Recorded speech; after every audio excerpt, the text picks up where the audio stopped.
하나님의 말씀 구약성경 욥기 23장 7절부터 8절부터 있는 말씀 10절까지 보시고 또 시편에서 한 구절 더 보도록 하겠습니다. 욥기 23장 8절 보라, 내가 앞으로 가도 그분은 거기 계시지 아니하고 뒤로 가도 내가 그분을 감지할 수 없도다. 그가 왼편에서 일하시나 내가 그분을 바라볼 수 없고 그가 오른편에서 자신을 감추시니 그분을 볼 수가 없도다. 그러나 그는 내가 택한 길을 알고 계시니 그가 나를 연단하시면 내가 금같이 나오리라. 욥의 그 고백이죠. 시편 69편 13절에서도 한 구절 보고 이 말씀을 같이 나누길 원하는데요. 시편 69편 13절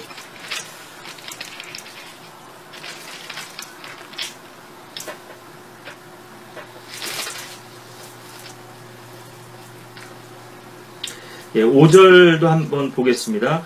오 하나님이여, 주께서는 나의 어리석음을 아시며 내 죄들은 주로부터 숨겨지지 아니하였나이다. 13절도 보시면 그러나 나로 말하면 오 주여, 받아들일 만한 때에 나의 기도가 주께 있으니 오 하나님이여, 주의 구원의 진리 안에서 주의 풍성한 자비로 내게 들으소서.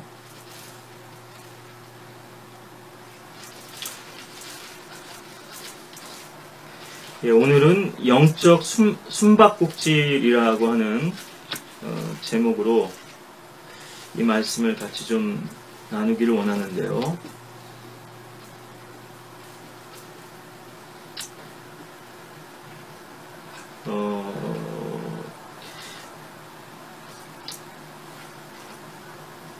이 주제도 사실은 좀 다뤄야 할 그런 부분들이 여러 가지 측면이 있습니다만 오늘 이 좀 한 시간에 제가 이 부분들을 깊이 있게 다루기는 좀 어려울 것 같고요. 가능한 한 이 주제에 대해서 좀 폭넓게 여러분들에게 하나님 말씀 가운데서 좀 소개를 드리면서 그리고 또 제가 이 말씀을 통해서 주님과 교제하고 또 묵상했던 부분이 어떤 것인지 여러분들에게 좀 소개해드리는 그런 차원에서 여러분들에게도 또 숙제를 드리고요. 또 여러분들에게 좀 이것이 단서가 돼서 여러분들의 영적 생활과 또 주님과의 교제 가운데서 더 주님과 긴밀한 그 관계가 형성되고 또 유지되었으면 하는 그런 바람이 있고요. 자, 영적인 숨바꼭질, 지난번에 하나님의 밀당, 어떻게 보면 이제 하나님과의 밀당이 되겠죠. 하나님께서도 밀고 당기시는 것이 있지만 사실 우리도 하나님께 대해서 밀고 당기는, 우리가 속된 말로 간을 본다 그러죠. 죄를 질 때 처음부터 담대하게 이렇게 죄 짓는 사람은 없습니다. 슬쩍 한 발을 내밀어 보고 주위도 좌우도 좀 살펴보고 두리번거리고 나서 그 길을 건너는 거거든요. 별일 없네? 아무렇지도 않네? 아무시롱 않네? 점점 더 담대해지는 것이죠. 그럼 하나님께서는 우리의 그런 일테면 영적 일탈과 탈선을 모르시는가? 그렇지 않죠. 너무나 정확하게 지켜보고 계시지만 즉시로 그런 부분들에 대해서 하나님께서 심판하시거나 다루시지 않고요. 일단은 지켜보시고 안타까움과 애정을 가지고 지켜보시고 또 내버려 두시는 거죠. 어떻게 하는지 보자. 일테면 너희들의 꼬락서니가 좀 어떤지 좀 네 자신을 알라. 뭐 소크라테스가 뭐 그런 말을 했다 그러죠. 네 자신이 어떤 존재인지를 좀 실패를 통해서 네 안에 어떤 죄의 욕망과 죄의 그런 용트림이 있는지 네 자신을 좀 잘 돌아보라. 이런 또 의미에서도 그러시고요. 우리가 예레미야 3장에서도 봤었지만은 하나님께서는 우리 인간에게 고의로 고통을 주시는 분은 아니시거든요. 다 필요하기 때문에 어떤 훈련의 과정으로서 또 연단을 위해서 그런 과정들을 일테면은 어찌 보면 필요악이라고도 할 수 있을 텐데요. 그런 과정들을 통해서 시행착오를 통해서 주님을 더 사랑하는지 아니면 세상으로 나아가기를 원하는지 시험하기 원하시는 부분도 있고요. 하나님께서 이제 우리들의 그러한 그 속과 의도들을 이렇게 연단하시고 시험하시는 때가 있는데 하나님께서도 그렇게 밀당을 하시고 또 우리도 그렇게 밀고 당기고 이건 뭐 죄질 때만 그런 것이 아니고요. 하나님께서 우리의 선에 대해서 어떻게 주님께서 보상하시는지 사실 아이가 부모님의 말에 순종하고 또 부모님의 심부름을 열심히 했을 때에는 그리고 부모님이 집을 비웠는데 동생들하고 잘 안 싸우고 사이좋게 지내고 집도 깨끗이 청소해놓고 어지르지도 않고 숙제도 다 해놓고 그럼 은근히 부모님이 돌아왔을 때 칭찬을 기대하는 거거든요. 그리고 부모님이 뭔가 맛있는 거를 사오지는 않으실까? 또 뭐 나를 위해서 좋은 선물을 사오시진 않을까? 이런 은근한 또 기대가 있는 것도 사실인데요. 우리가 기대했던 반응이 안 나온단 말이에요. 그랬을 때 하나님께서는 이것이 이제 뭐 영적 시간차의 법칙이기도 한데요. 하나님께서는 죄에 대한 벌도 즉시로 행하시지 않지만 보상도 즉시 해결해 주시지 않거든요. 일테면은 일당제가 아니란 말이에요. 일하고 나서 바로 돈 받아가지고 가서 쓰는 게 아니고 뭐 요즘은 뭐 주급 같은 것도 없겠습니다만은 어떤 면에서 보자면은 월급제도 아니고요. 연봉제라고 할 수 있어요. 예. 뭐 페이데이 썸데이라고 하는 뭐 알지리라고 하는 분의 아주 유명한 설교도 있습니다만 지금이 오늘이 월급날이 아니거든요. 주님 앞에 섰을 때 영원한 시상대 앞에 섰을 때 그때 주님께서 모든 것을 기억하시고 위에 눈물을 씻어주시고 땀과 수고를 기억하시고 보상해 주시는 거고요. 그렇기 때문에 선을 행하다가 우리가 자주 넘어지고 낙심하고 좌절하게 되는 것이 또한 현실이거든요. 우리의 마음이 정말 주님을 위해서 그렇게 열심을 내고 섬기기를 원하는 건지 아니면 어떤 눈앞에 주어지는 보상과 어떤 결과와 그런 물질 어떤 우리의 안주할 수 있는 그런 어떤 여건과 환경으로 인해서 우리가 주님을 섬기는 것인지 주님께서는 우리의 속과 마음을 더 시험해 보기를 원하시는 거죠. 오늘 제가 읽은 이 욥기 23장에서 먼저 좀 제가 화두를 먼저 던지고 이 부분을 좀 창세기에서부터 차근차근 풀어갔으면 좋겠는데요. 이 부분은 뭐 그 구원받고 주님과의 동행과 또 영적 생활을 해오신 그런 어떤 신앙의 어느 정도의 연륜이 있으신 분들에게 아마 더 다 잘 와닿을 것이고 해당되는 말씀이라고 할 수 있을 텐데요. 내가 특별히 어떤 죄를 지은 것도 아니고 나에게 어떤 특별한 문제가 있는 것도 아니고 외적 상황이나 환경에서 어떤 특별한 어려움이나 위기가 닥친 것도 아닌데 주님과의 교제에 있어서 어떤 거리감을 이제 느낄 때가 있거든요. 주님께서 나와 가까이에서 만나주시고 주의 음성을 들려주시고 사귈 때는 아주 기쁨이 넘치고 또 말할 수 없는 이 영적인 충만함으로 우리가 채워지기 때문에 일테면은 이것은 뭐 엔돌핀이나 뭐 다이돌핀, 몰핀 그 어떤 호르몬이나 또 약물보다도 강력한 힘이기 때문에요. 이 세상의 그 어떤 고난이나 시련도 우리가 능히 이겨낼 수 있는 그런 힘이 되는데 고통도 이겨낼 수 있고요. 그런데 때로는 주님께서 마치 우리에게서 숨으신 것처럼 주님의 얼굴을 배울 수가 없고 주님을 찾을 수가 없는, 우리가 지난번에 솔로몬의 노래에서도 주님께서 이제 기웃거리신다고 하는 장면도 봤고, 그런데 문을 열고 주님을 맞이하려고 나가봤더니, 신랑을 맞이하러 나가봤더니 신랑이 어디론가 사라져버렸단 말이에요. 이 부분을 이제 여러분들이 조금 이제 유념하시고 이 말씀을 들어보셨으면 좋겠고요. 또 하나는 받아들일 만한 때에 나의 기도가 주께 있으리라, 이렇게 시편 69편 13절에서 말씀을 하시는데요. 영어로는 unacceptable time인데요. 이 말을 우리가 좀 뒤집어서 생각을 해보면, 그럼 우리의 기도가 받아들여질 만한 때가 있다면 그렇지 못한 때, 우리의 기도가 받아들여질 수 없는 때가 있다는 말씀인데요. 여러 가지로 생각해 볼 수 있겠습니다만은 그 타이밍이죠.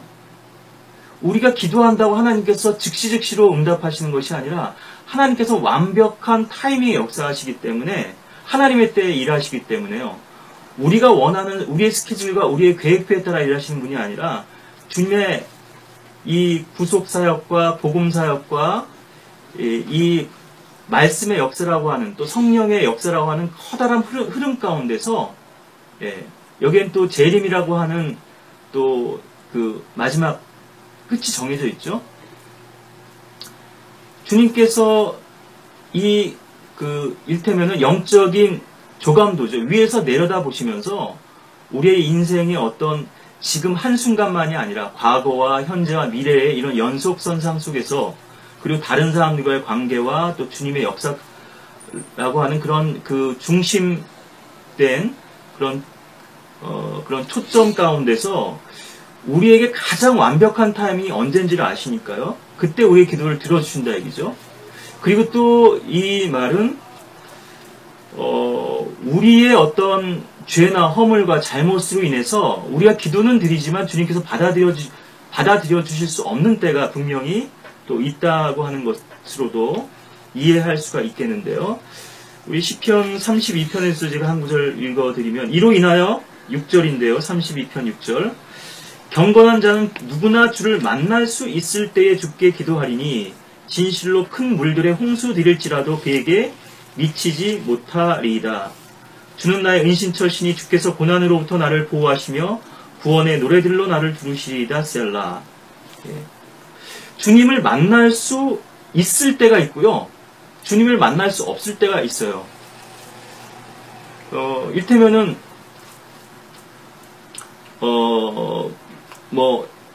큰 기업의 회장님을 면담하러 갔는데 미리 이제 스케줄을 잡죠. 비서하고 찾아갔는데 부득이한 사정이 생겨가지고 외출하셨다 이거예요.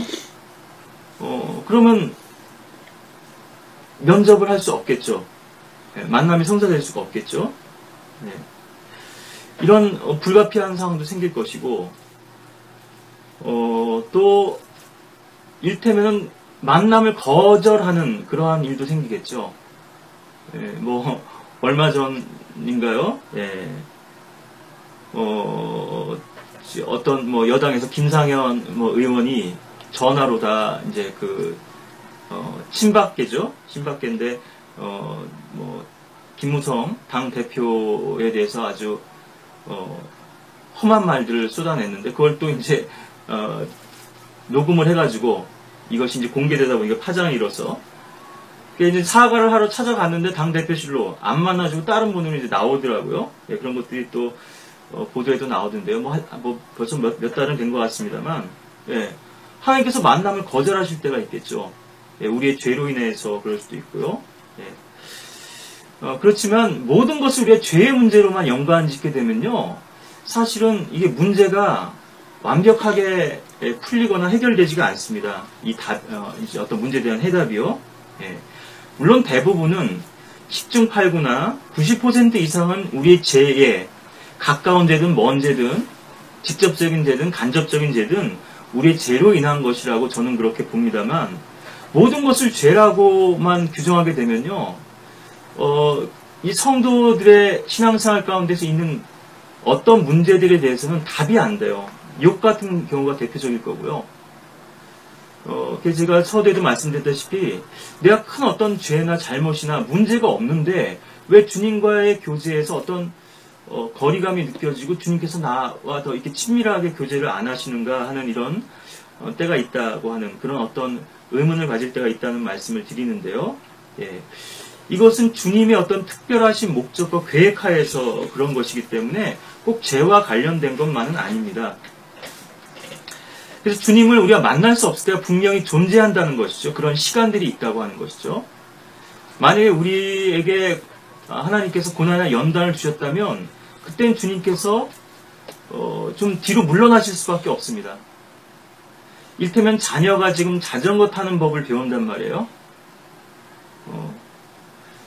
자전거를 타다 넘어졌어요. 이제 어느 정도는 뒤에서 잡아주죠. 잡아주고 페달을 밟고 중심을 잡아가는 걸 이제 이렇게 하다가 어느 순간 부모가 놓잖아요.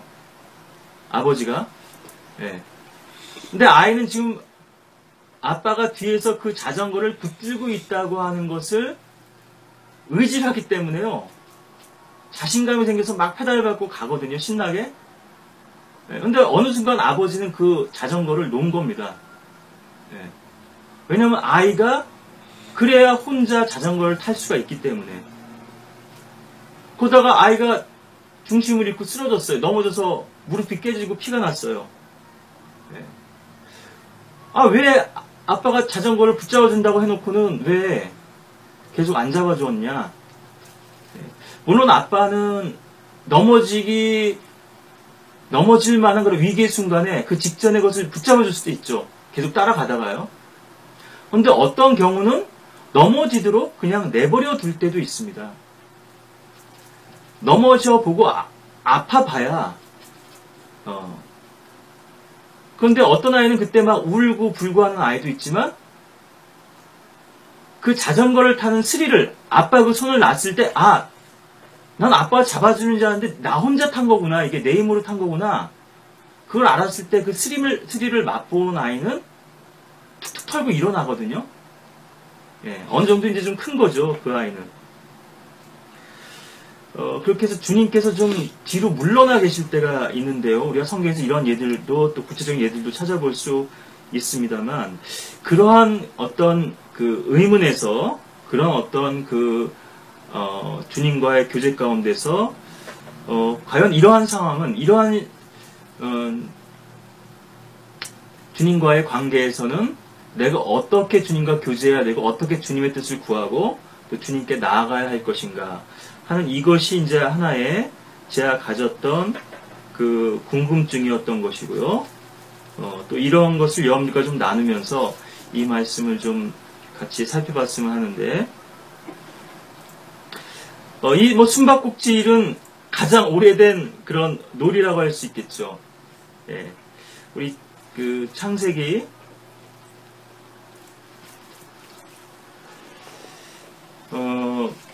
3장부터 보실까요? 창세기 3장 8절부터 10절까지 보시면은, 그들이 날이 시원할 때에 동산을 거니신 주 하나님의 음성을 듣고 아담과 그의 아내가 주 하나님의 면전에서 피하여 동산 나무들 사이에 자신들을 숨겼더라. 주 하나님께서 아담을 부르시고 그에게 말씀하시기를 내가 어디 있느냐 하시니, 그가 말하기를 내가 동산에서 하나님의 음성을 들었으나 벌거벗었으므로 두려워 숨었나이다 하니. 예. 하나님과의 숨바꼭질이요, 최초의 숨바꼭질 놀이가 된 거죠. 예. 그 전에는 아담이 이브와 함께 선과 악의 열매를 먹기 전에는 벌거벗었으나 부끄러운 줄 몰랐는데 먹고 나니까 자신들이 벗은 줄 알게 되었고 이제 죄 의식이 들어온 거죠. 죄가 들어오고 죄 의식을 갖게 된 거죠. 전에는 주님께서 선을 할 때 동산에 거니시면 주님과 만나서 교제하고 아무런 거리낌이나 막힘 없이 주님과 어떤 기쁨의 순간을 나누는데 벌거벗은 줄 알게 되니까 본능적으로 인간은 이제 숨은 거죠. 전에도 잠깐 말씀드렸습니다만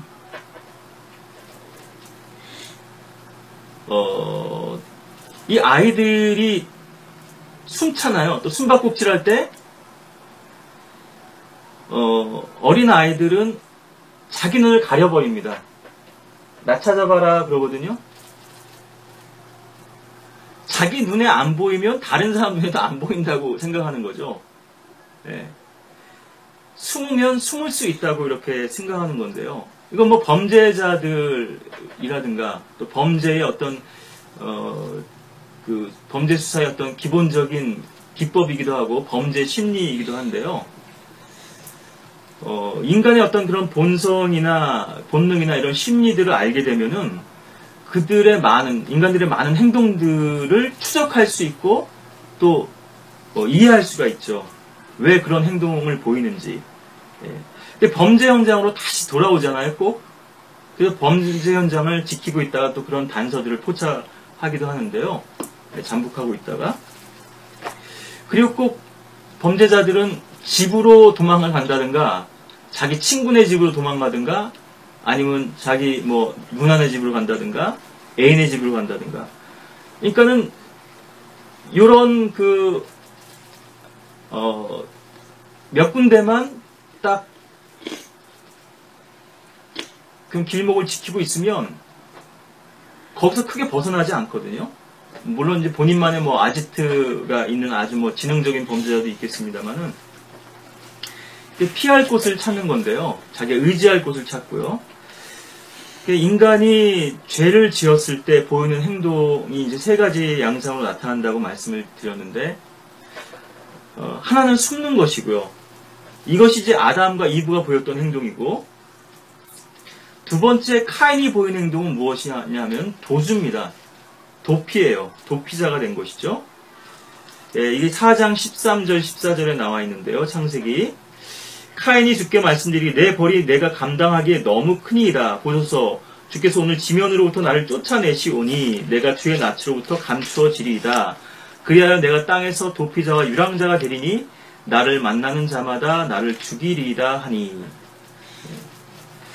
주님께서 물론 추방하시고 쫓아내시기도 했지만요. 아담과 이브도 결국 낙원으로부터 추방당했죠. 신락원하게 된 것인데, 예. 자기에게 아무런 이게 힘이 없다. 그러니까 모든 것을 포기한 범죄자는요, 순순히 체포에 응합니다. 예.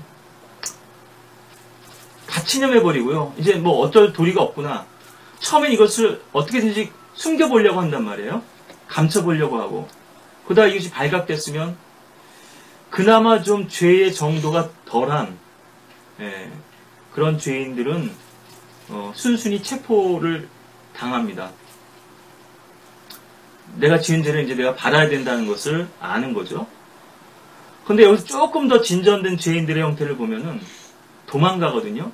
그리고 미리 계획하에서 범죄를 저지르고 도피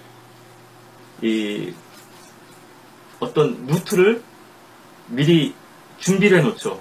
비행기를 타고 도망갈 것인가, 부대로 도망갈 것인가, 아니면 자동차로 도망갈 것인가. 예. 뛰어봐야 벼룩이고 또 부처님 손바닥 위에 손오공일 텐데요. 예. 다 요즘은 여러 가지 그런 신용카드, 핸드폰 이런 것들이 있으니까 추적할 수 있는 장치들이 많죠. GPS 차량 내에 설치된 GPS도 있고. 예. 완전 범죄를 노리는 그런 아주 고도의 지능범들도 있습니다만, 근데 여기서 조금 한 발 더 가게 되면요, 예, 뭐 궁지에 몰린 쥐는 사실은 고양이도 물거든요. 대적을 하는 겁니다. 끝까지 투항을 해요. 내가 고분고분 체포되진 않겠다. 끌려가진 않겠다. 왜냐하면 감옥이라고 하는 것이 어떤 곳인지를 아는 거죠. 차라리 내가 감옥에 갈 바라면 차라리 그냥 죽겠다. 예. 그래서 뭐 인지를 붙들고 이렇게 경찰하고 대치하기도 하고, 예. 결국은 뭐 자살을 택한다든가 이렇게 비참한 최후를 맞이하지만요. 이런 부분들은 제가 이제 사회적인 그리고 또 어떤 범죄자들의 그런 유형이나 현상을 말씀드린 것이기도 하지만 더 근원적으로는 우리가 영적으로 우리의 범죄 형태가 이렇게 달라진다는 거죠. 숨는 정도만 해도 그래도 양호한데요. 도망가거든요. 도망가면 살 수 있다고 착각하는 거예요. 예. 아무런 방법이 없는데 사실 피할 길이 없는데 예. 그래도 끝까지 버텨보겠다 이거죠. 조금이라도 이 나의 자유를 만끽하겠다. 이건 자유가 아니잖아요. 죄로부터 해방됐을 때에 우리가 진정한 자유가 주어지는 것이지, 죄의 속박 아래 있을 때 그 죄로부터 돌이키지 않고 계속 그 죄를 붙들고 있는 그러한 순간은 결코 자유가 될 수 없죠.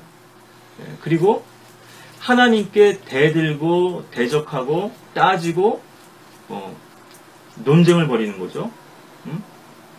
내가 뭘 잘못했냐고, 하나님이 너무하신 거 아니냐고, 나에게는 왜 이러한 계속된 실패와 어려움과 역경이 있고, 왜 나의 인생을 이렇게 막으시고 길을 안 열어주시냐고, 왜 나에게 이런 고통을 주시고, 왜 나에게 이런 질병을 주시고, 왜 나에게 이런 좌절을 주시냐고, 다른 사람들은 잘만 살아가는데 왜 나만 미워하시냐고, 이렇게 대들고 따지는 거죠.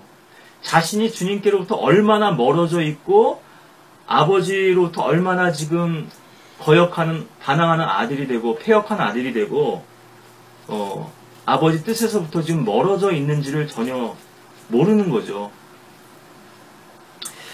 네, 파라오도 그러한 이제 마음의 상태인 것인데요. 지난번에도 왕께서는 어찌하여 이집트가 망하는 것을 알지 못하시나이까, 우리가 출애굽기 10장 7절에서도 봤는데요. 네. 다른 사람들은 다 알아요. 근데 본인만 몰라요. 본인의 문제를. 본인이 어떤 영적 심각성에 빠져 있는지를 모른단 말이에요. 하나님께서 계속 재앙을 내리시고 심판하시고 다루시고 연단하시고 다양한 방법과 수단을 통해서 이렇게 이끌어 가시고 알려주시는데도 주위에 있는 사람들은 오히려 감질해요. 반응을 해요. 근데 본인은 모르는 거란 말이에요. 그만큼 마음이 완고해 있고 굳어져 있는 건데요. 자, 그래서 이제 이것이 숨바꼭질이 인류 역사상 가장 오래된 놀이일 수밖에 없는 것이 아담으로부터 시작된 것이니까요. 예. 그리고 카인에게서, 그래서 사실 세상의 모든 기원을 찾기를 원한다면 창세기로 가야 되겠죠. 기원의 책이죠. 제너시스죠. 예. 그리고 이 세상에서 모든 본류를 찾기 원한다면 사실 이집트로 가면 됩니다. 모든 악이 어디서부터 시작되었는가? 예. 이집트에서 모든 것들이 이제 기인하게 되는데요. 창세기 4장 16절에서도 보시면은 카인이 주의 면전에서 떠나가서 에덴의 동쪽 놋 땅에 거하였더라. 예.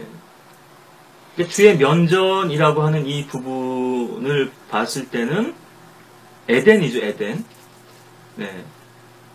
그곳이 이제 터키 아라랏산 북쪽은 남서쪽으로는 이집트의 나일강, 동쪽으로는 티그리스 유프라테스 강이 있는 이 거대한 노열 그랜트라고 하는데요. 왕에게 부여된 땅이라고 하는 이 영토인데, 그래서 에덴의 동쪽 노 땅이라고 그랬는데요. 에덴은 그만큼 이제 넓은 땅이었고, 그래서 에덴의 동산, 예, 이제 가든에 있었던 건데, 아담이요. 아마도 이제 주의 눈이 연중 내내 머무시는 곳, 그래서 성소를 세우셨던 그곳이 아마 중심이지 않겠는가 싶긴 한데요. 그러니까 하나님께서는 무소부재하시니까요. 어디에나 계시죠. 예. 그렇지만은 그 죄인들에게 등을 돌리셨다는 의미에서는 예, 지옥에서는 예, 뭐 시편에서는 다윗이 내가 음부에 자리를 마련한다 할지라도 거기서도 주께서 나와 함께 계신다 이렇게 137편에서 말하고 있죠. 예, 139편에서요. 주님께서 어디에나 계시지만 예, 하나님께서는 셋째 하나님의 보좌에 또 자정하고 계신 것이죠. 내가 지옥의 잠자리를 마련한다 하여도 보소서 주께서는 거기 계시나이다. 예, 시편 139편 8절 하반절인데요. 예, 어디에나 계시지만 주님께서 또 더 사랑하시고 또 선정하신 곳이 또 있다고 하는 것들을 우리가 또 알 수가 있는데요. 예, 우리 본 김에 이 구절도 좀 더 보죠. 시편 139편 7절부터 있는 말씀인데 내가 주의 영으로부터 벗어나 어디로 가며 주의 면전에서 벗어나 어디로 피하리까 내가 하늘로 올라갈지라도 주께서는 거기 계시며 내가 지옥의 잠자리를 마련한다 하여도 보소서 주께서는 거기 계시나이다. 내가 아침에 날개를 달고 저 바다의 끝 부분들에 거할지라도 거기서도 주의 손이 나를 인도하시며 주의 오른손이 나를 붙드시리이다. 예, 1절부터 4절도 더 보시면 오 주여 주께서는 나를 살펴보셨으며 또 나를 아셨나이다. 주께서는 나의 앉고 서는 것을 아시며 나의 생각을 멀리서도 이해하시나이다. 주께서는 나의 길과 나의 눕는 것을 샅샅이 아시며 나의 모든 길들을 익히 아시나이다. 보소서 오 주여 주께서 모두 아시나니 알지 못하시는 내 입의 말은 한마디도 없나이다. 예. 우리가 주님께로부터 숨으려고 할지라도 결코 숨을 수 없죠. 예. 주님께서는 다 찾아내시죠. 너희 죄가 너희를 찾아낼 것임을 알라. 민수기에도 이렇게 말씀하시는데요. 예. 우리 눈에는 안 보일지 모르지만 하나님께서는 거룩하신 분이기 때문에 우리가 죄를 범했을 때 우리의 어떤 죄의 오염물질이 마치 살인을 저질렀을 때 그 피가 흘러서 계속 우리의 손에 묻은 피와 혈흔과 또 그 희생자에게서 흘러나온 피가 계속해서 죄인을 지목하는 것처럼 우리의 죄의 오염물질이 계속해서 우리가 어디로 도망가고 있고 또 어디 있는지를 다 이렇게 밝혀주는 거죠. 민수기 32장 23절에 너희 죄가 너희를 찾아낼 것임을 알라. 반드시 그랬죠. 예. 그러나 만일 너희가 그렇게 하지 아니하면 보라 너희는 주를 거역하여 죄를 지은 것이니 반드시 너희 죄가 너희를 찾아낼 것임을 알라. 예. 하나님은 우리의 죄를 샅샅이 다 알고 계시죠. 예. 다만 우리가 어떻게 하는지를 보기를 원하시는데 죄를 짓고 그 순간 바로 엎드려서 죄를 시인하고 자복하는 것이 아니라 죄를 숨기고요. 죄의 증거들을 숨기고 증거를 인멸하죠. 그리고 도주, 증거 인멸과 도주의 우려가 있기 때문에 구속영장을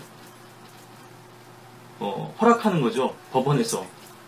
이 사람은 도주할 우려도 없고 어떤 공인이기 때문에 증거인멸의 우려도 없기 때문에 구속영장을 기각한다.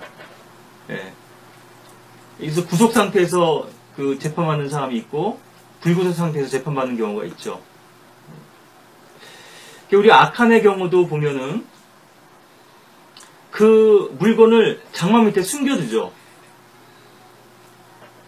저주받은 물건을 취하고 도둑질하고 속여서 심지어는 그것을 자기들의 사물 가운데 두었느니라라고 주님께서 여호수아 7장 11절에서 그렇게 여호수아에게 그렇게 알려주고 계신데요. 주님께 계속해서 좁혀오시죠. 이 포위망을 좁혀오고 제비뽑기를 통해서 계속해서 지목하고 계시는데 끝끝내 버티죠. 설마 아무도 본 사람 없는데 설마 하나님께서 아시겠어? 설마 하나님께서 그걸 벌하시겠어? 결국 나중에 발각되고 나서야 실토를 하죠. 너무 때늦은 회개인 것입니다. 그러니까 그 말은 내가 죄를 지었나이다 했을 때 이 말은 나 좀 살려달라는 말밖에는 안 되는 거거든요. 발각되고 나서야. 진정한 회개가 아니죠. 뭐 말로는 내가 진실로 회개하나이다. 제가 대화라고 하는 것은 말 자체가 아니라 그 사람의 의도를 이해하는 거라고 했는데요. 하나님께서 우리의 말 자체만을 받아들이시는 분이 아니죠. 우리의 마음을, 속과 의도를 너무나 잘 아시잖아요. 인간들은 그 속을 모르니까 그 고백을 그냥 있는 대로 받아주는 겁니다. 돌이켰다고 하면, 회개했다고 하면, 그렇지만 그런 일이 계속 되풀이된다 그러면 이제는 좀 그 말들의 진정성이 떨어지겠죠. 내가 회개했는데 왜 안 받아주냐? 70번에 7번씩 용서해주라고 하셨지 않냐고. 근데 왜 교회에서 나를 안 받아주냐고. 진정으로 돌이킨 죄인이 용서받고 회복되는 거죠. 말로만 정말 제가 정말 잘못했습니다. 그런데 돌아서는 또다시 그런 일들을 행해요. 사람이라 할지라도요. 인격을 가진 사람이라 할지라도 그런 일이 되풀이된다면 그런 것을 있는 그대로 받아들이기 어려울 텐데요. 하나님께서 우리의 속을 아시잖아요.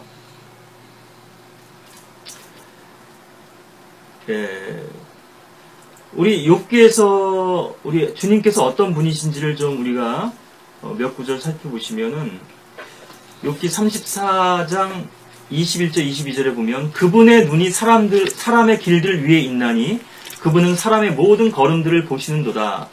죄악의 일꾼들에게는 자신들을 숨길 수 있는 암흑도 없고 죽음의 그림자도 없도다. 또 욥기 28장 7절 8절에도 보시면요. 어떤 새도 모르며 공중을 나는 새도 독수리도 그 땅에서 기어다니는 뭐 두더지라든가 쥐라든가 그 높은 하늘에서 그것을 보고서는 쏜사같이 내려와서 그 사냥감을 낚아채가잖아요.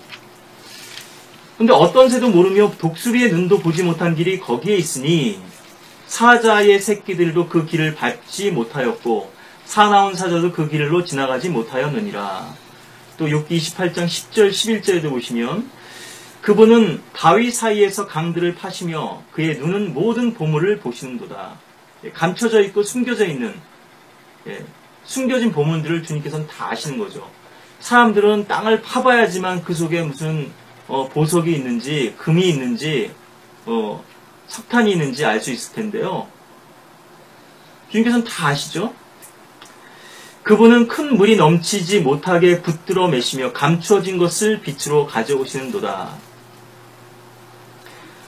우리가 주님께서 재림하시는 그러한 때에 보면 요한계시록 6장 14절부터 17절에 보면요.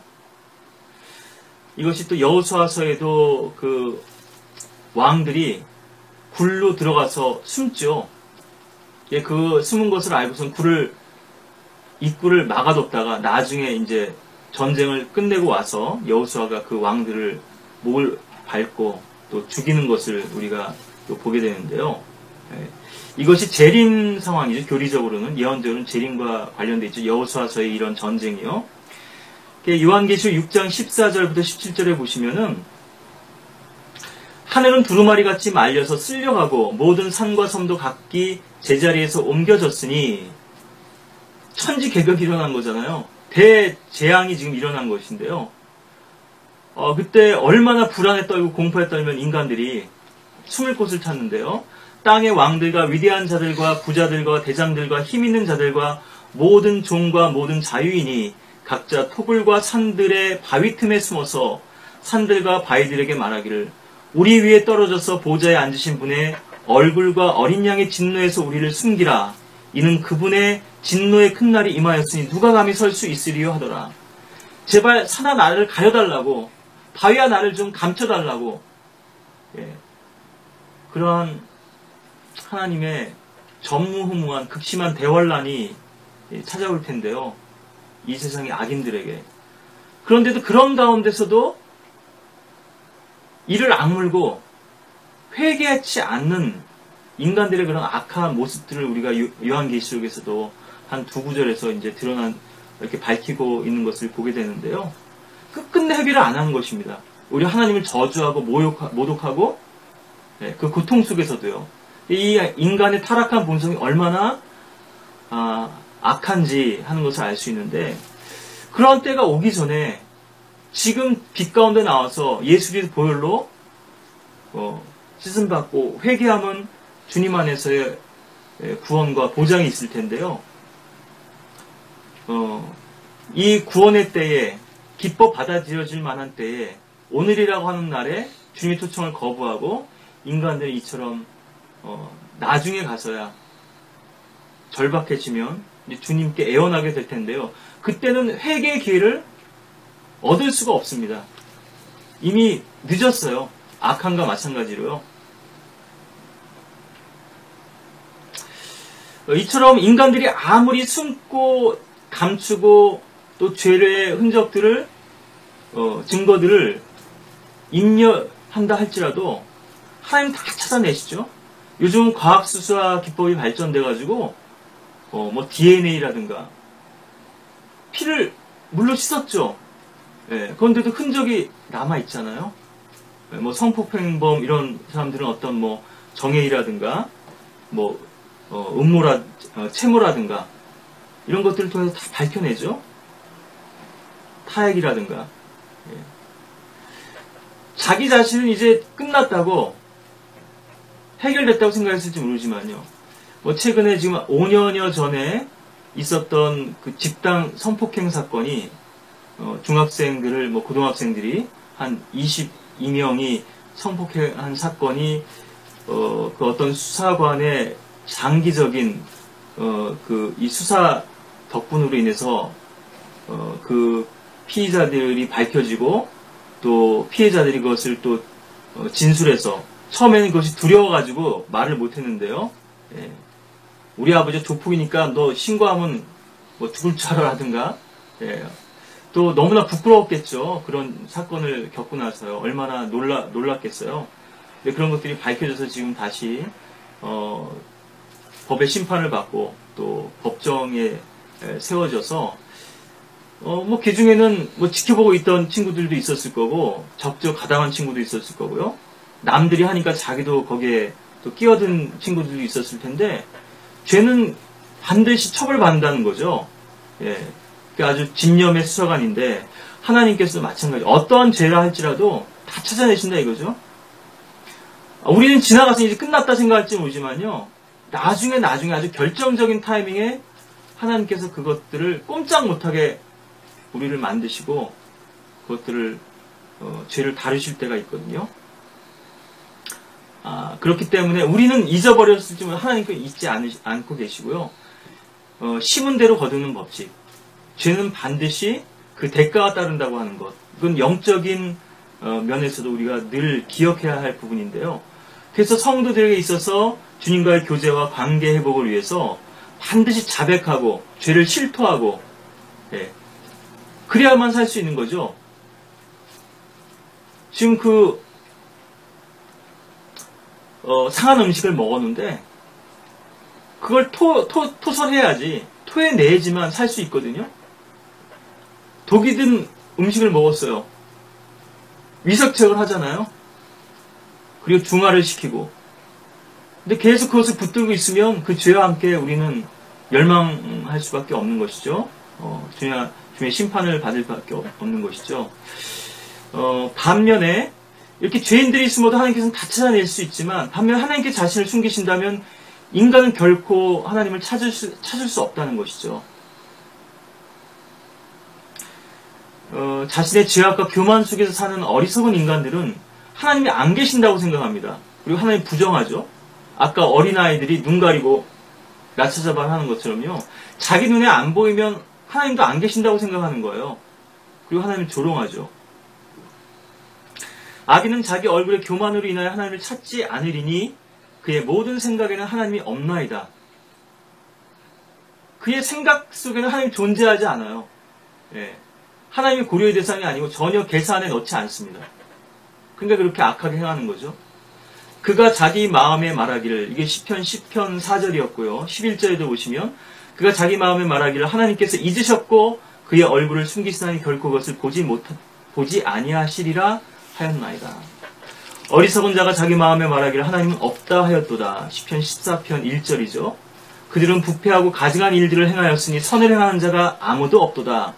주께서 하늘에서 사람의 자손들을 내려다보시어 깨닫는 자와 하나님을 찾는 자가 있는지 보려 하셨으나 그들은 모두 곁길로 갔으며 그들이 모두 함께 더럽게 되어 선을 행하는 자가 없으니 없도다.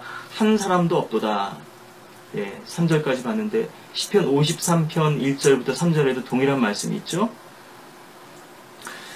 그러나 겸손한 마음으로 주께 돌이켜 주를 찾는다면 주님을 만날 수 있으리라고 주님께서는 약속하셨는데요. 사도행전 17장 26절 7절에 보시면 또 하나님께서는 인류의 모든 족속을 한 피로 만드시어 온 지면에 살게 하시고 미리 계획하신 시기와 그들이 거주하는 경계를 정하셨으니 이는 주를 찾게 하려 함이라. 인간에게 한계를 두시고 실패와 좌절을 허락하신 이유는 고립과 단절을 허락하시고요. 계속해서 하나님을 바라보도록, 위를 바라보도록 하시기 위함인데요. 인간들이 계속해서 거부하는 거죠. 주를 찾게 하려 함이라. 사람들이 하나님을 감제하려 하면 만나리니 그분은 우리 각 사람에게서 멀리 떨어져 계시지 아니하도다. 그래서 지금은 은혜의 때라고 그러죠. 예, 은혜의 날이고요. 예, 고린도서 6장에 있는 것처럼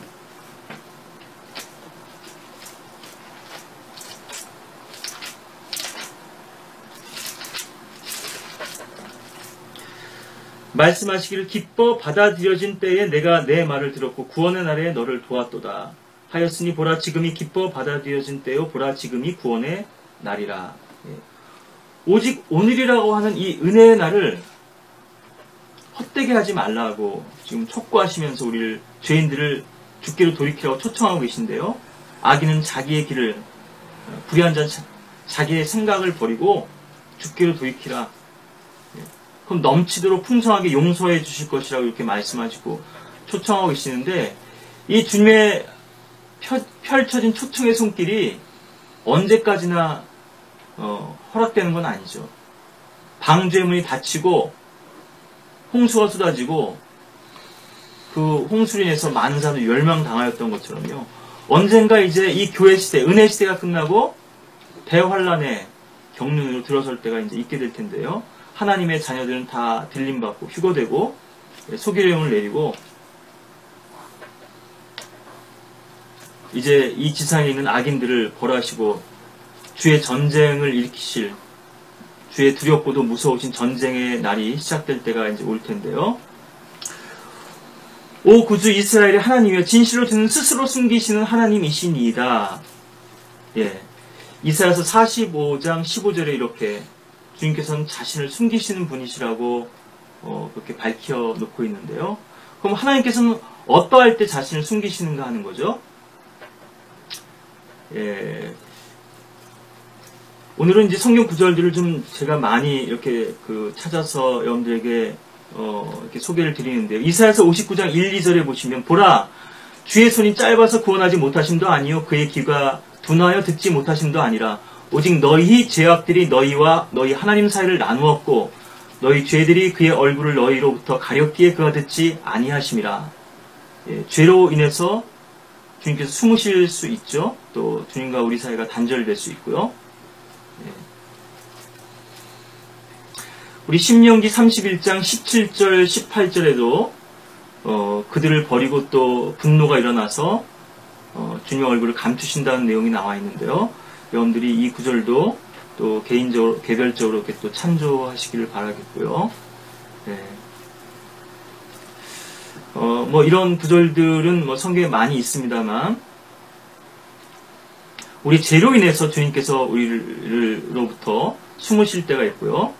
특히나 이 시편에서 이러한 주제들이 많이, 구절들이, 이와 관련된 주제 구절들이 언급이 되는데요.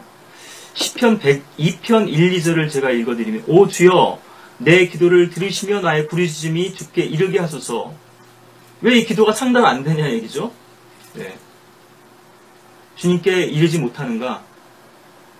그 부르짖음이 작아서? 네. 주님께서는 미세한 음성도 들으실 수 있죠. 나의 혀의 말도 하나도 알지 못하시는 것이 없다. 우리가 시편 139편 4절에서도 봤는데요. 왜 상달이 안 되는 건가요? 하나님 귀가 작아서? 우리 열왕기상 8장에서도 이 대목을 좀 같이 보고 갔으면 좋겠는데요. 우상들은 그럴지 모르지만 하나님은 결코 그런 분이 아니시죠. 칼멜산에서 이제 그 엘리야가 바알의 선지자들과 이제 대결을 벌일 때 그들을 조롱하는 말이죠. 18장 27절에 큰 소리로 부르짖으라 그는 신이니라. 그가 말을 하고 있거나 뒤로 물러나 있거나 길을 떠났거나 아니면 혹 잠들어서 깨워야 하리라. 예. 엘리야의 조롱이죠. 빈정거리는 겁니다. 지금 이건 일테면 이제 아이러니일 수도 있고요. 예. 하나님 결코 이런 분이 아니시죠. 뭐 잠들어서 우리의 말을 못 듣거나 누구 다른 사람하고 대화를 나누고 있기 때문에 지금 우리의 말을 못 듣거나, 예, 지금 어디 뭐 여행을 떠나서 못 듣거나 그런 게 아니잖아요. 다 이제 우리 죄로 인한 것인데, 예, 102편 계속 2절 보시면 내가 고난에 처한 날에 주 얼굴을 내게서 감추지 마시고 내게 귀를 기울이소서. 내가 부르짖는 날에 속히 내게 응답하소서. 우리 인간들에는 이런 갈급함과 간절함이 있죠. 그런데 부모로서 아버지께서는 다 아시지만 그래도 더 두고 보시고 기다리시는 이유가 있는 거죠. 꼭 우리의 죄로 인한 것만이 아니라요. 예, 주님의 어떤 특별한 목적을 위해서. 이사야서 54장 7절 8절에도 보시면 잠시 동안 내가 너를 버렸으나, 잠시 동안이죠. 예. 지난번에도 그의 진노는 순간이어도 그의 자비는 영원하다, 이렇게 시편에서 우리가 봤었는데요. 잠시 동안 내가 너를 버렸으나 큰 자비로 내가 너를 모을 것이니라. 적은 진노로 내가 내 얼굴을 내게서 잠시 감추었으나 내가 영원한 인자함으로 내게 자비를 베풀리라. 주 내 구속주가 말하노라. 욥은 이렇게 또 고백하고 있죠. 욥기 13장 23절부터 쭉 보시면요. 나의 죄악들과 죄들이 얼마나 많으니까 나로 나의 허물과 나의 죄를 알게 하소서. 어찌하여 주께서는 주의 얼굴을 숨기시고 나를 주의 원수로 여기시나이까. 주께서는 이리저리 굴러다니는 낙엽을 흩으시려나이까. 마른 구루터기를 쫓으시려나이까. 주께서는 나에 대한 괴로운 일들을 기록하시며 나로 나의 젊은 시절의 죄악들을 소유하게 하시나이다. 주께서는 내 발도 착고에 치우시고 내 모든 길을 면밀히 보시며 내 발 뒤꿈치에 표시를 해놓으시니 그는 썩은 물건처럼 좀먹은 옷처럼 소멸하나이다. 예. 다 표를 해두시고 우리를 추적하고 계신 것이죠. 나의 선한 사람의 걸음을 주께서 정하시니 주께서 그 의인의 길을 기뻐하신다. 시편 우리가 지난번에 그 구절도 봤었는데요. 다 알고 계세요. 정해놓고 계세요. 한 걸음 한 걸음 어디를 디디면 되는지.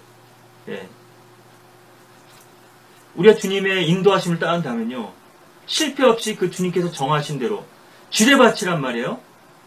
이 세상은 온통 지뢰밭인데 숙련된 군인은 알죠. 주제가 어디 있는지. 그게 이제 그 휴전선 철저 밖으로 이렇게 뭐라 그러나요? 그런 그걸 뭐라 그러죠? 정찰부대라 그러죠. 적들이 무슨 다른 거를 설치해 놓지는 않았는지, 또 뭐 이상 징후는 없는지, 철저 밖으로 나가서 이렇게 정찰을 하거든요. 매일 다니는 길이기 때문에요. 알죠. 또 뭐 북파 공작하는 공작원들께 침투하는 그런 사람들도 있지만요. 예. 그래서 그 사람이 가는 길, 그래서 고참이 가는 길, 선임병이 간 길을 그대로 따라가야 되거든요. 너 내 뒤에 바짝 붙어가지고 똑바로 따라와. 시킨 대로만 하면 안 죽는데 발을 헛디딘 거예요. 엉뚱한 대로 한눈 팔고 가다가 줄여밟고 죽는 거죠. 예. 우리의 걸음을 다 그렇게 주님께서 정하고 계시기 때문에요. 그 길을 따라가야 되는데 내 멋대로 내가 원하는 길로 내가 원하는 방향으로 가려다 보니까는 계속 이제 문제가 생기는 건데요.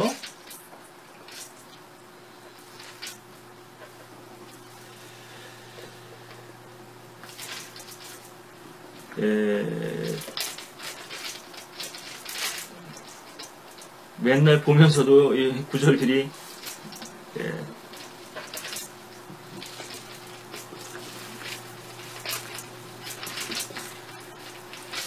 제 눈에 들어오면 한 번 더 확인해서 읽어드리고, 안 그러면 지난번에 제가 인용한 구절이기 때문에요. 그냥 넘어갈 텐데요.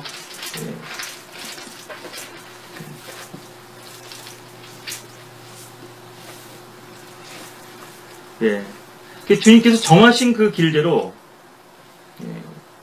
우리의 발걸음을 인도해 주신 그 길을 우리가 따라가야 될 텐데요.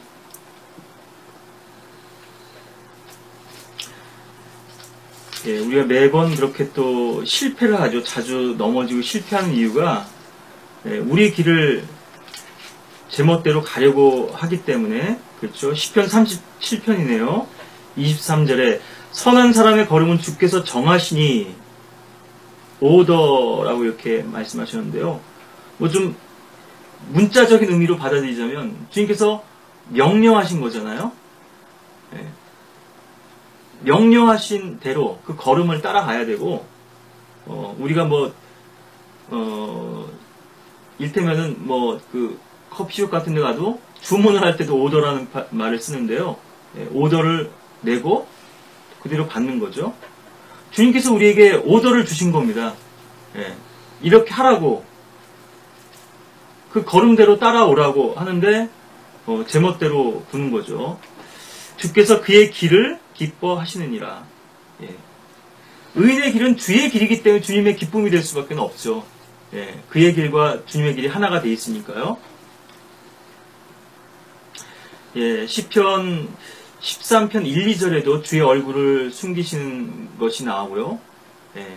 시편 22편 23절, 24절, 또 27편 8절부터 10절까지도 여러분들이 개별적으로 좀 참고하셔서, 그리고 특히나 제가 시편은 여러분들 자주 매일같이 읽도록 그렇게 권해드렸습니다만은, 시편 읽으시다가 이런 대목이 나오면, 이런 맥락에서 이런 구절들이 다 연결되는 거구나.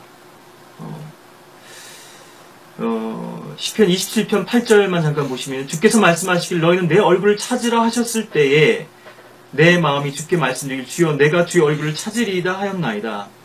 주의 얼굴을 내게서 숨기지 마시고 주의 종을 노하심으로 버리지 마소서.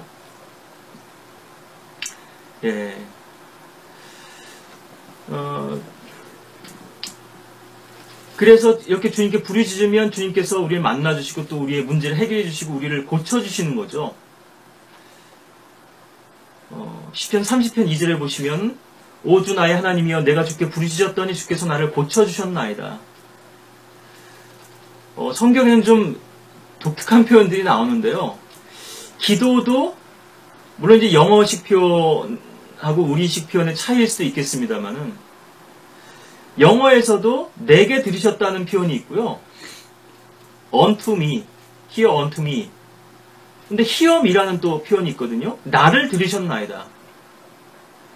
좀 다르죠? 의미가, 뉘앙스가요. 우리의 기도의 어떤 부분들, 나의 청원이나 어떤 간구를 들어주시는 것은 부분적인 것이고, 우리를 받아주신 것은 우리의 모든 것들을 다 주님께서 억셉트 하신 거잖아요.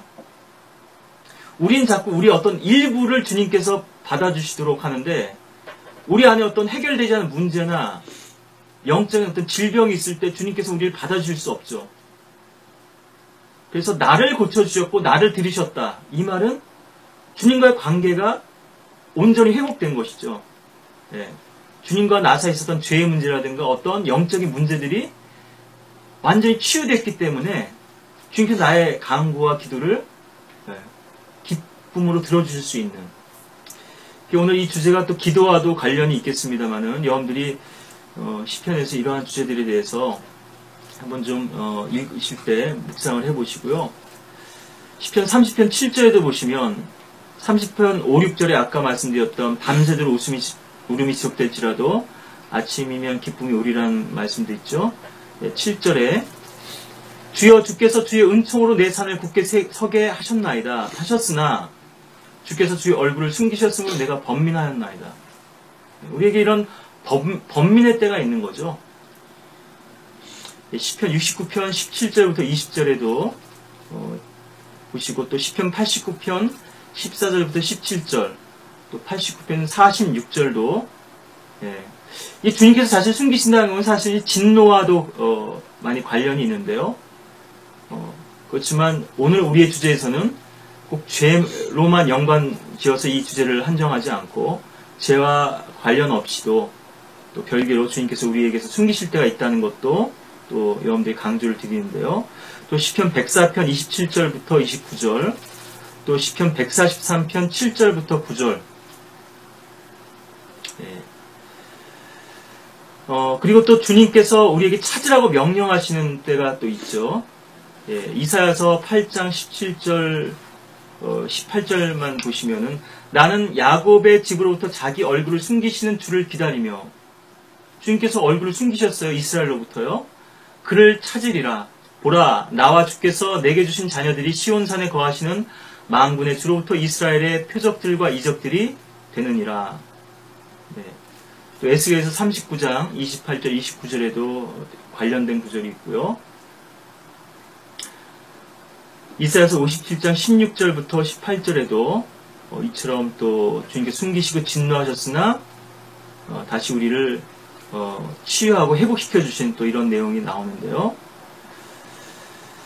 미카서 3장 4절을 한 구절 더 보시면 그때 그들이 주께 부르짖을 것이나 그는 그들을 듣지 아니하시고 오히려 그때 그들이 행한 악한 행실에 따라 그들에게서 자기 얼굴을 숨기시리라. 우리가 돌이키지 않으면 주님께서 계속 우리가 숨바꼭질을 하시는 거죠. 자, 죄와 관련된 이런 숨바꼭질은 이렇게 해서 정리를 드리고요. 주님께서는 우리에게 또 상대적으로 대하실 때가 있는데, 우리가 주님께로부터 멀어지면 주님께서 우리를 멀리 하시고, 또 우리가 주님을 찾고 가까이 하면 주님께서 우리에게 또 다가오시는 이러한 또 구절들이 이런 그런 부분들을 다루는 것들이 성경에 또 많이 있는데요. 오늘 뭐 시간이 지금 또 많이 좀 지나갔기 때문에요.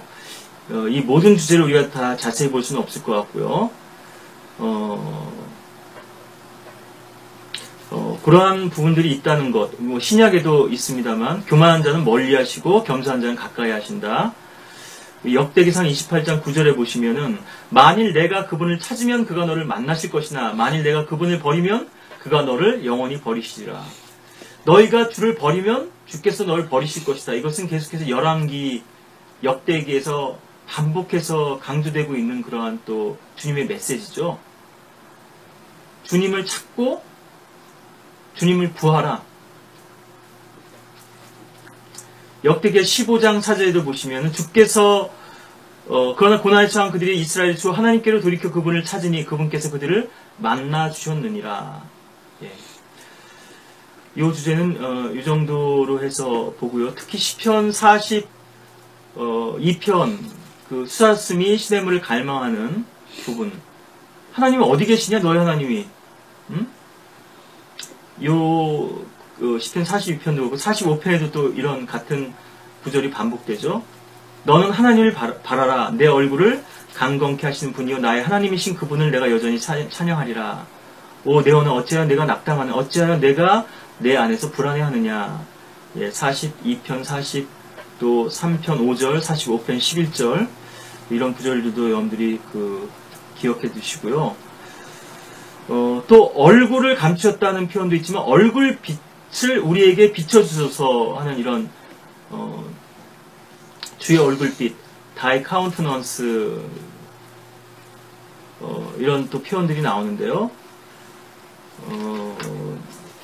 조금 이제 그 표현을 달리하지만 같은 주제죠.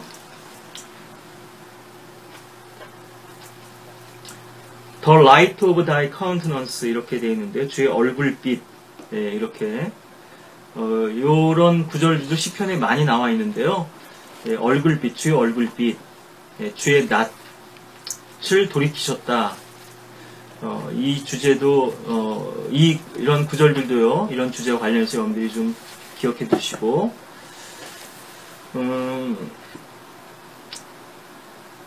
세 번째로는 주님께서 이제 상대적으로 대응하실 때가 있다는 것이 두 번째였고요. 세 번째는 시험의 때에 한 발 물러나 계시는데 이것이 아까 설명드렸던 자전거 탈 때 그러한 이해가 되겠죠. 우리가 욥기 23편도 봤고요. 우리 역대기하 32장 31절만 좀 보겠습니다. 그러나 역대기하 32장 31절 바빌론의 고관들로 된 사절들이 그 땅에서 행해진 이적을 묻는 일에 있어서는 하나님께서 그를 떠나셨으니 하나님께서 숨으신 거죠. 이는 히스키야의 마음속에 있는 모든 것을 알기 위하여 그를 시험하심이라. 주님의 어떤 연단의 그런 손길 가운데서 주님의 어떤 더 위대하신 목적 하에서 계획과 목적 하에서 우리에게서 떠나 계실 때, 물러나 계실 때, 숨으실 때가 있다는 건데요. 이를테면 아버지가 심판과 코치인 경우에 하나님 심판주의시잖아요. 그런데 반면에 또 우리의 안내자이기도 하시죠. 경기 중에는 아버지가 선수인 아들에게 코치를 해줄 수 없죠. 그럼 부정입니다. 부정행위고. 그러니까 마귀는 계속해서 고소하겠죠. 그거는 페어 플레이가 아니라 이거죠. 또 아들이 선을 밟거나 실격 요인이 있었다면 이를 봐줘서는 안 되겠죠. 아버지의 심판이에요, 지금. 경기 직전까지만 해도 코치도 같이 해줬겠죠, 아버지가. 근데 이제는 심판의 입장에서 그 아들을 다뤄야 됩니다. 그렇지만 아들을 응원하고 격려하는 그 마음만 아들이 충분히 알 수 있겠죠. 아버지가 지금 더 자기에서 엄격하게 하고 엄하게 하더라도요. 다른 사람들하고 공평하고 공의롭게 대해야 되잖아요. 세상 자녀들하고도요. 똑같은 룰로 싸워야 되죠. 이 경기는. 아버지가 재판장이고 아들이 죄인으로 재판받는 경우도 마찬가지고요. 검사인 마귀는 계속해서 고소하면서 봐주면 안 된다고 그러죠. 계속 정죄하고 고소하지만 그러나 판결과 재판이 끝나면요. 판결 도중에는 아버지와 아들과의 관계가 아닙니다. 재판장과 죄인의 관계죠. 판결 끝나고 나서는 사랑하는 아들을 안아주고 위로하고 악기 없는 사랑으로 이제 더는 동일한 실패와 잘못을 되풀이하지 말라고 권면하고 또 대신 보석금을 내줄 수도 있고 벌금을 내줄 수도 있죠. 벌금 500불에 처한다. 꽝꽝꽝. 끝나고 나서 그 벌금을 대신 내주죠. 아들아, 다신 그런 죄를 짓지 마라. 그리고 보석금 얼마? 꽝꽝꽝. 재판장으로서는 이 판결과 형벌을 피해갈 수 없지만 아버지로서는 얼마든지 또 다른 수단들이 있으신 거죠. 히스키야의 예가 또 이러한 대표적인 사례가 될 거고요. 시험의 때이기 때문에 한 발 물러나 계시는 경우, 우리의 죄로 인한 경우, 또 우리의 반응에 따라서도 이렇게 상대적으로 반응하시고요. 아까도 때늦은 회개에 대해서는 잠깐 이제 아칸의 경우에서 그렇고 봤었습니다만은 마지막으로 이 대목만 좀 정리해보고 이사야서 55장 6절 7절을 우리가 보면 좋겠는데요. 죄인이 구원받기에 늦은 때라는 것은 없죠. 임중의 순간에도 구원받을 기회는 있을 수 있습니다. 근데 평생 죄인으로 살다가 제멋대로 살다가 그 순간 정말 그렇게 받아들일 수 있을까요? 인간들은 그렇게 생각합니다.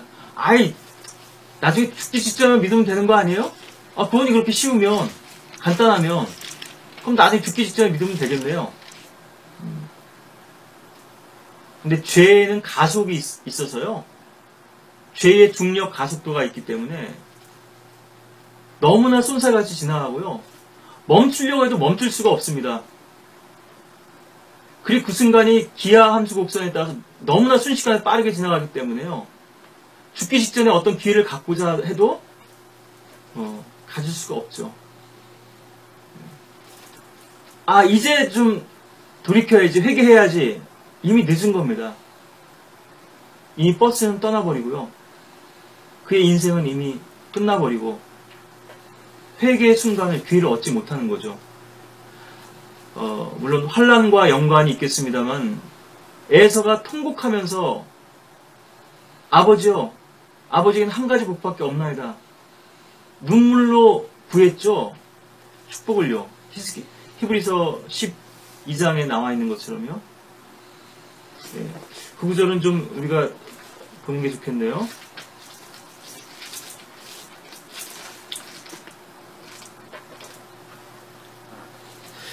히브리서 12장 17절에 보시면은 너희가 아는 바와 같이 그 후 그가 축복을 유업으로 받으려고 했을 때 거절당하였으며 눈물로 간절히 구하였지만 회개의 기회를 얻지 못하였느니라. 늘 회개의 기회가 주어지는 건 아니죠. 환란 때는 물론 이제 행위도 같이 이제 결부되니까요. 지금 신약 시대에는 언제나 구원받을 수 있습니다. 이론상으로는요. 논리상으로는 그래요. 언제든지 구원받을 수 있지만 현실에 있어 실제적으로는 그게 불가능한 또 상황이 벌어지죠. 그것을 제가 더 엄중히 경고를 드리고 말씀드리기 위해서 이 환란과 관련된 이 에서의 회개 기회조차 얻지 못하는, 그러니까 있을 때 잘하라는 거죠. 있을 때. 지금 구원의 날과 은혜의 시간에. 그래서 늦었다고 생각할 때가 가장 빠른 때이죠. 성도도 마찬가지입니다. 평생 세상에서 썰어 살고 자기 욕망대로 살다가 주님께서 구원하셨을 때 주님을 위해서 헌신하지 못하고요. 다 늦어서 나이 먹고 힘 빠지고 돈도 없고 그제서야 뭐 어디 기댈 데도 없고 하니까 교회 찾아오고 뭐 남편들도 그렇죠. 시컷 바람 피고 하다가 늙고 병들고 하면 이제 마누라 찾아오는 거죠. 그나마 받아주면 다행이긴 합니다만 미운정에 또 그렇게 또 많이 받아주었죠. 요즘은 또 그렇지도 않습니다. 항원 이혼이 또 늘어납니다만 주님 앞에 이렇게 돌이킨다는 게 과연 무슨 의미가 있겠습니까? 빨리 좀 더 이른 시간에 더 멀리 가기 전에 더 멀리 죄에 쩌들기 전에 이제 돌이켜야 될 텐데요.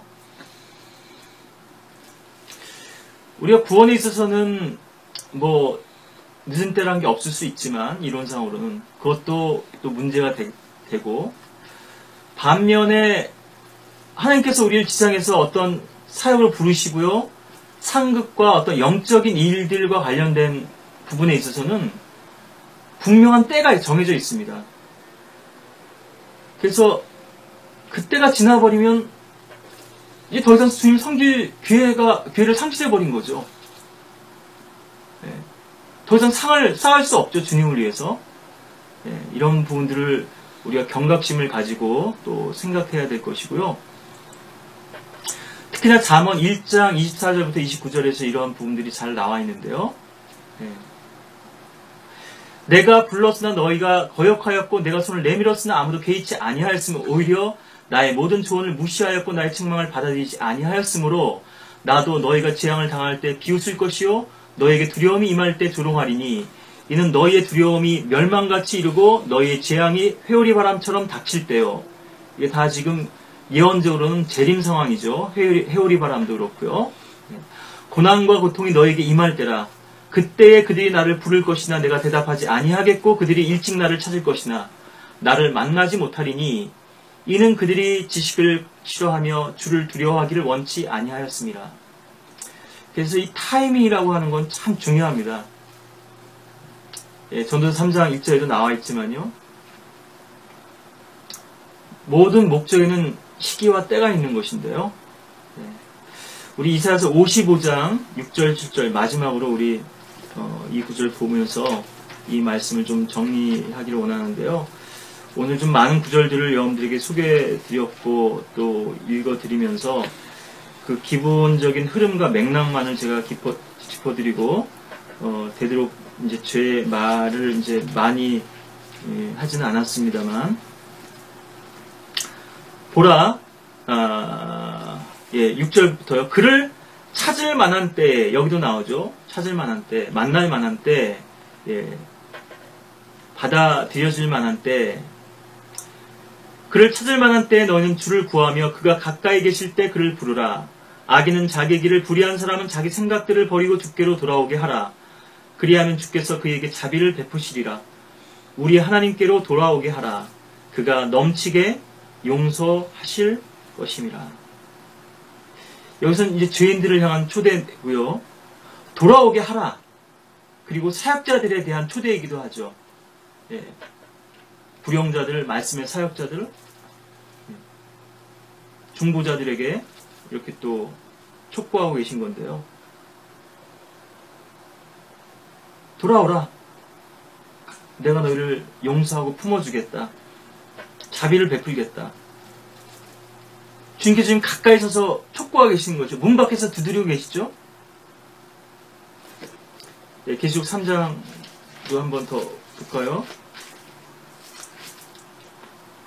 보라 내가 문 앞에 서서 두드리노라. 누구든지 내 음성을 듣고 그 문을 열면 내가 그에게로 들어가서 그와 함께 먹으며 그도 나와 함께 먹으리라. 계속 녹화하고 계신단 말이에요. 초청하고 계시고요. 죄인들에게. 여러분들에게도 마찬가지죠. 얘야 일어나라. 일어나서 가자. 이제 떠날 때가 됐다. 세상에 너무 흥청망청 취있지 말고 아들아 일어나라. 나랑 같이 낚시하러 가자. 얘야 일어나라. 나랑 같이 산책하자. 주님과 같이 교제하자. 나랑 좀 데이트 좀 하자. 주님을 찾을 만한 때, 가까이 계실 때 주님을 거절하면 주님께서 더 멀어져 가시겠죠. 그리고 시험의 때 여러분들에게 좀 물러나 계셨을 때 여러분들이 주님과 나눴던 그런 깊은 교제와 주님의 위로와 기쁨들을 풍성함을, 충만함을 여러분들이 떠올리시면서 곧 주님께서 돌아오실 것을 또 기대하고 인내로 기다린다면 주님께서 그 시련 끝에 또 여러분들이 더 큰 복으로 여러분들이 함께 해주시리라고 또 여러분들이 이렇게 귀한 믿음으로 소망을 가지시길 바라겠고 이 주님과의 숨바꼭질이라고 하는 이 주제, 영적 숨바꼭질이라고 하는 이 주제에 대해서 오늘 여러 가지 측면에서 여러분들이 제시를 드렸는데요. 죄의 문제일 수도 있고 주님과 어떤 관계의 문제일 수도 있고 밀당일 수도 있고 연당한 시험을 위한 때일 수도 있고 이런 우리가 또 회개를 촉구하시는 그런 것이기도 한데 주님과의 교제 가운데서 여러분들이 더 주님과 긴밀히 교제하시고 영적 풍성한 가운데서 늘 거하시는 또 저와 여러분들이 되시기를 바라겠습니다.